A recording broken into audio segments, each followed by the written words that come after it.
जो एकादशी का व्रत करता है भगवान के चक्र सुदर्शन हमेशा उनकी सेवा में रहते हैं, हमेशा। एकादशी का व्रत था, उसी समय दुर्वासा ऋषि आ गए।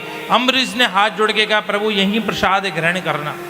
दुर्वासा ऋषि बोले हम स्नान करके आते हैं। उनको आने में देर था, एकादशी जा रही थी, द्वादशी आ रही थी, पारायण तो करना था।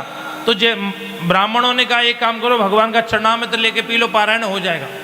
चरणामृत लिया ही था, दुर्वासा ऋषि आ गए। संत को भोजन के लिए बोलकर पहले प्रसाद पाने का मतलब है अपराध करना। तुरंत कृत्या जमीन पर पड़ गई, एक बाल पड़ गया, कृत्या प्रकट हो गई, अमरीश को मार दो। लेकिन जो भगवान के भक्त होते हैं, सुदर्शन चक्र हमेशा उनकी रक्षा में रहते हैं। वैष्णवों की रक्षा सुदर्शन कवच चक्र करते हैं। महाराज सुदर्शन भगवान ने उस कृत्या को भस्म किया। दुर्वासा ऋषि के पीछे सुदर्शन भगवान भागे। 1 साल तक दुर्वासा ऋषि को भगाया, 1 साल तक। जानती हैं दुर्वासा कौन है? भगवान कृष्ण रुक्मणी को भी रथ में लगा करके और उसमें बैठ करके आए थे। ये वो दुर्वासा है। लेकिन एक भगत का अपराध किया और भगत के अपराध के चलते सुदर्शन भगवान ने 1 साल तक भगाया।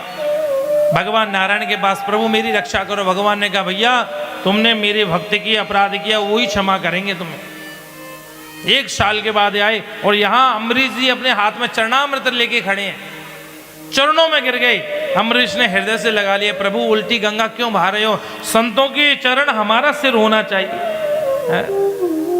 ये कृत्य भस्म कर दी, ये मुझे भी भस्म कर देगा। तो अम्बरीश जी ने हाथ जोड़ करके सुदर्शन भगवान से कहा, अगर हे सुदर्शन प्रभु, अगर मैं मनसा कर्मणा वाचा भगवान का भजन करता हूँ, एकादशी का व्रत करता हूँ, तो आप शांत हो जाइए। जैसे एकादशी की दुहाई दी सुदर्शन शांत हो गए।